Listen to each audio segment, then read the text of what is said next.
an author in our midst. We have Jennifer Foxworthy. She was born and raised in York, Pennsylvania. She attended William Penn Senior High School, and after she graduated from high school, she went to serve in the United States Navy, where she served her country proudly, retiring as a Chief Petty Officer. During her naval career, she was Ocean Systems Technical Analyst, where she would track and localize enemy submarines. From there, she went to the Naval Aircrew Candidate School training in Pensacola, Florida, and was the first African-American female in over 5 years to complete this training. She worked as 14 years as an air crewman, flew on 3 different platforms, the E6, P3, and the EP3, and flew combat missions in support of 3 wars in Kosovo, Afghanistan, and Iraq. Jennifer's distinguished military career didn't stop there. She changed her focus and took the Navy's Substance Abuse Rehabilitation Program School at Point Loma in California and became a certified alcohol and drug counselor. Jennifer reaped the rewards of working hard, helping others, and being a role model. She earned numerous personal achievements and awards, including Outstanding Military Person of the Year, the 2007 Naval Air Station Whidbey Island Sailor of the Year, 2 Navy and Marine Corps Commendation Medals, 5 Navy and Marine Corps Achievement Medals, as well as other unit and campaign medals. She earned an associate degree of business administration from Columbia College in Missouri, and now Jennifer is excited to be on her second career as a powerful motivational speaker. She's a published author of her first book titled Tomorrow My Sunshine Will Come, Memoirs of Women Who Survived Domestic Violence. She is also the founder of Inspirationally Speaking and of the Unstoppable You Women's Conference. Jennifer is living proof that dreams, passions, and goals are attainable if you trust in God, surround yourself by positive people, and put one foot in front of the other. I would like to thank her for being here and welcome Jennifer Foxworthy.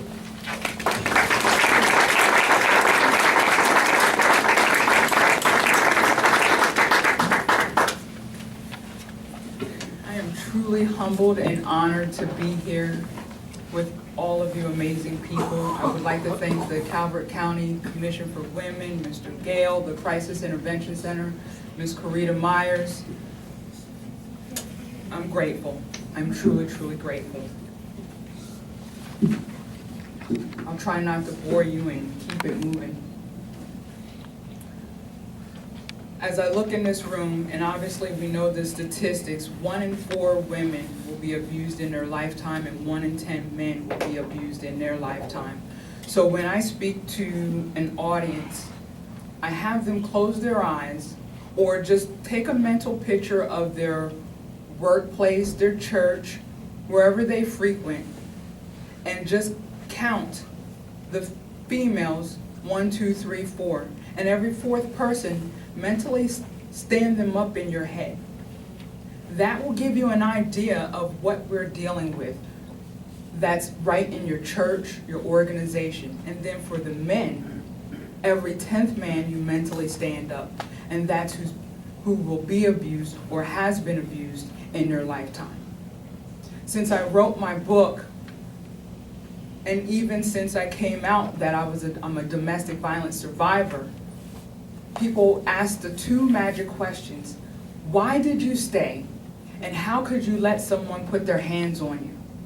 And the best perspective that I could give them is, you don't wake up early in the morning and say, yeah, I'm feeling strong and courageous. I think I'm going to get an abusive relationship today. That's not something that you just wake up to do. And your abuser, they don't have a glaring neon sign saying, I just beat my last 5 girlfriends. Would you like to go out with me so you can be 6? Right. They don't do that. You don't see them coming, and it's a gradual thing. And, I love the people, when they say, it can never be me. I'll never let somebody put their hands on me or treat me that way. I'll hurt them, I'll kill them, I'll do this. Never say never. Yes, I served my country proudly for 21.7 years. Flew in combat missions. I should have been a POW. Plane went down. And yet, I found myself in an abusive nightmare. And it was very gradual. I met him through a mutual friend. I was strong, I was independent, I was making my way. And we were in, a committed monogamous relationship. We weren't using protected sex. And my cycle was late. And I'm like, well, I'm a grown woman. I'll let my ex-boyfriend, he's my ex-boyfriend obviously now. I'll let him know when he comes over for dinner, and we'll discuss this together, the possibility. But when I told him that, the possibility that I could be pregnant, without warning, he hauled off and punched me in my stomach. It shocked me beyond belief. That was the first time that any man had put their hands on me, especially in that manner. And I'm like, get out of my house, split the children are here so you can use your imagination. Get out of my house.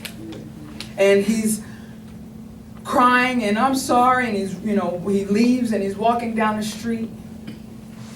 And I can't quite explain it to you, but most women, we're an inquisitive bunch. We want to know why. So I chased after him. I stop him in the middle of the street and we're having this argument. Why did you do that? Oh, I'm sorry, I'll never do it again. I just don't know what came over me. I took him back. I took him back. Because I believe the I'm sorry's, it will never happen again. That happened within the first 6 months, our relationship. We were together for 5.5 years.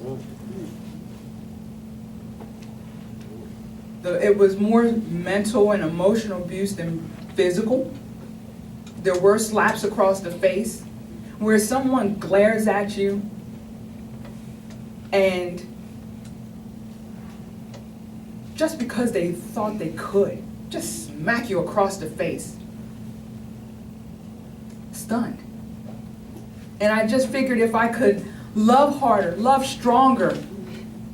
I wanted to be married and have children. I felt my biological clock ticking. I'm in the service and I want to settle down, make me an honest woman. And I'm so grateful that God knew better, because I realized that having children makes the situation harder to leave. I remember studying for an advancement exam, and he turned off all the lights. Luckily, I had to study with the sunlight coming through the blinds. You knew how important this test is to me. I'm trying to go up the ladder of success in the military. But I tell you this because those who are in abusive relationships, they just don't face a war personally at home. But like Mr. Gale had mentioned, I broke down stereotypes and discrimination professionally. I was the first in 3 different squadrons, Navy squadrons, in 3 different categories, being an air crewman. And in an air crewman, they fly with your pilots, your navigator. I was a technician, so I fixed the radios, your antennas and such, so that we didn't have to land.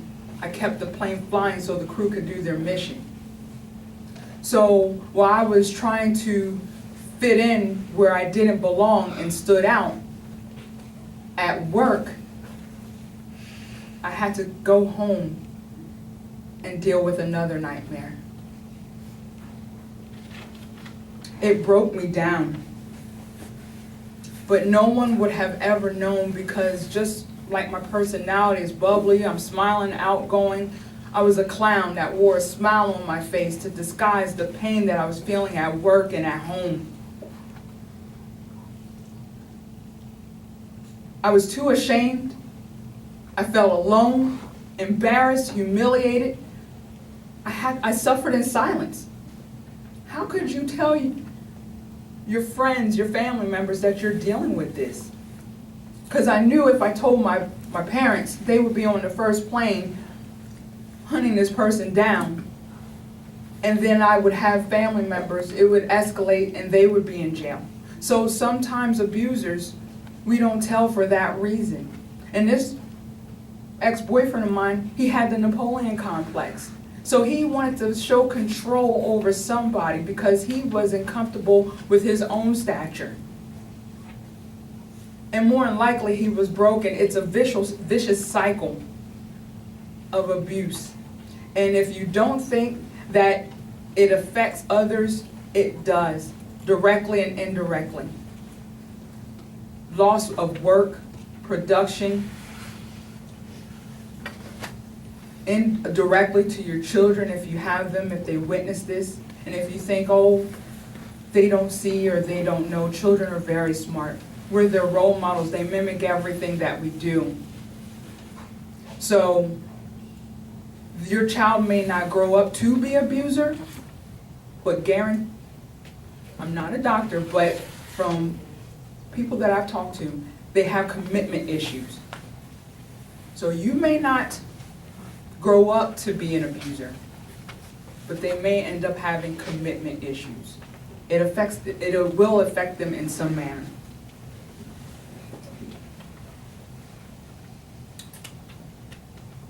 How I began to heal, restore, and forgive.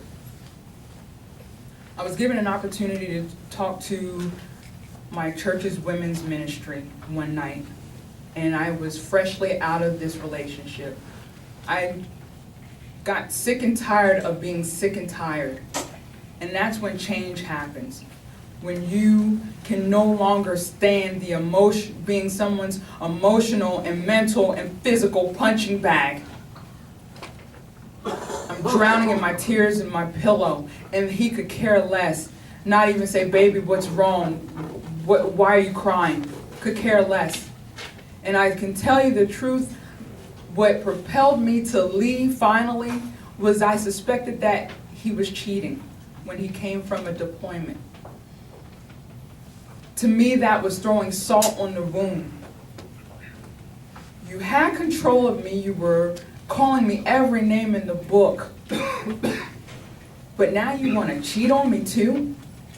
Wow. That's what pushed me forward to get out of my nightmare. So because that situation was fresh, God put it in my heart to share this with women at church.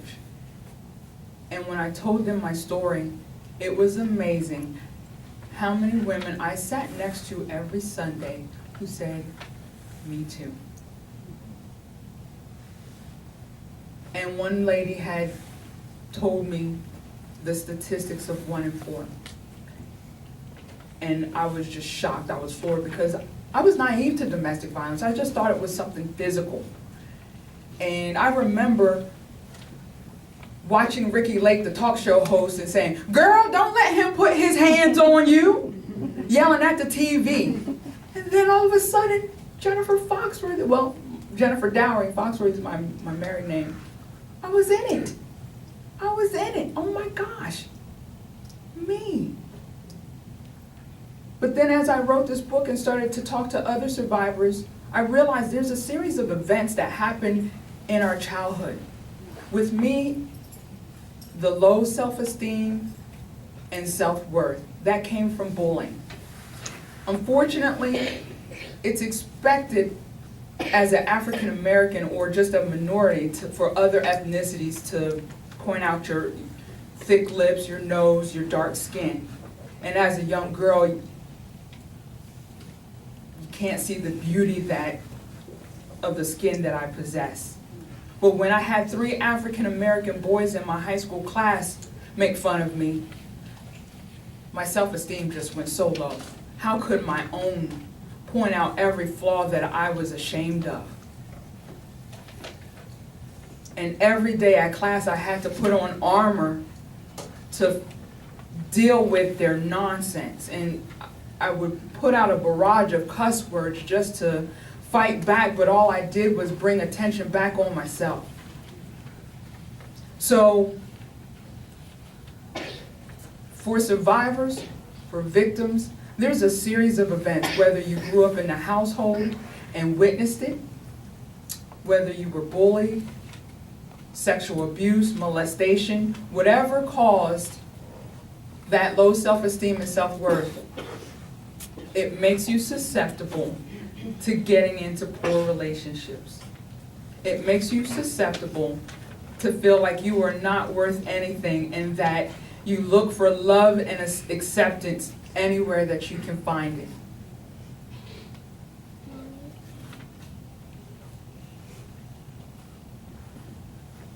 But writing this book, after hearing these stories, I'm like, wait a minute, I'm not alone. I don't have to feel ashamed and humiliated. There's something about strength in numbers. And I'm like, if I felt this way, how many other people felt this way? And so that's how the book manifested. But I wanted to put a positive spin to it. And to me, sunshine is that positive spin. And the hope of tomorrow, that domestic violence does not define me. It is a part of my past, but it doesn't set who I am in my present or who I will be in my future. I make it my passion, my personal responsibility to inspire, to encourage, and to motivate others through my book, through my speeches, to let them know that it's okay. It's okay. In my journey, I have realized that there was 3 phases that I had to go through: healing, restoration, and ultimately forgiveness. You can't get to one without the other. In the healing, I discovered that acknowledging that it happened, talking with other survivors, that support, strength in numbers. Restoration is rebuilding self-esteem, doing those affirmations, looking in the mirror and saying, I am beautiful, I am worthy to be loved. And the forgiveness, I stumbled upon this after I had broke up with my boyfriend. Many years had gone by, a couple years. I needed to know that he was miserable. I was Googling obituaries, stalking Facebook. I just, friends, mutual friends, even though I had got out of it, I wanted to know that he was miserable. And he had went on and remarried and had a child. He gave this woman, and it was a junior sailor of his, and so they got in trouble because they were fraternizing, but everything that I wanted. But like I said, God knew better for me, and I'm grateful for that. And then it dawned on me, Jennifer, what are you doing? You're not even with him, and you're still giving him control. Your time, your energy, you're still giving him control. And so I prayed about it, put it in my heart and mind, and I forgave him. I didn't reach out to him physically, but I had to do it. And when I did, it was just like a burden lifted off of my shoulders, and I felt free. I felt free. It is necessary to where you don't bring that baggage into your other relationships, to go through the healing process, the restoration, and the forgiveness. So my final word is this. Just because a man or a woman has survived the abusive relationship doesn't mean everything is smooth sailing. I would encourage counseling support groups and other items, other organizations to uplift and persevere. If you don't take the time to heal, restore, and forgive, the situation that was suppressed will seep out like pus and affect every relationship you have. Going through these 3 phases is hard work, uncomfortable, not easy, and won't happen overnight. Be gentle with yourself. I realized through my journey that domestic violence is a part of my past. I am a survivor and thriver. I'm a conqueror.